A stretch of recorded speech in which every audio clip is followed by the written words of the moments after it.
بسم اللہ الرحمن الرحیم.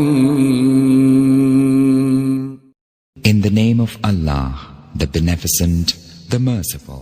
ماہ شعبان المعظم وہ عظیم اور بابرکت مہینہ ہے کہ جس مہینے کے بارے میں رسول اللہ صلی اللہ علیہ وآلہ وسلم نے ارشاد فرمایا کہ شعبان میرا مہینہ ہے۔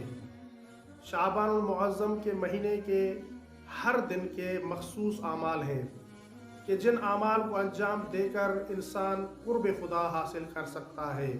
آج شعبان المعظم کی چاند رات ہے اور کتاب اقبال میں شعبان المعظم کی چاند رات کی بہت سی نمازیں بیان ہوئی ہیں۔ ان نمازوں میں سے ایک نماز 12 رکعت نماز ہے کہ جس نماز کو 2 رکعت کر کے پڑھا جاتا ہے، اور اس 12 رکعت نماز کا ایک خاص طریقہ ہے۔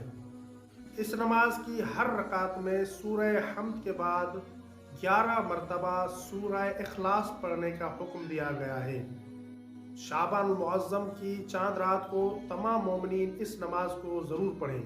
یہ نماز 12 رکعت پر مشتمل ہے اور اسے 2 رکعت کر کے پڑھا جاتا ہے، اور ہر رکعت میں سورہ حمد کے بعد 11 مرتبہ سورہ اخلاص کی تلاوت کریں۔ چاند رات کو مجھے، میرے والدین کو اور میرے بچوں کو، تمام مومنین اپنی دعائے خیر میں ضرور یاد فرمائیں۔ وما علینا الا البلاغ المبین۔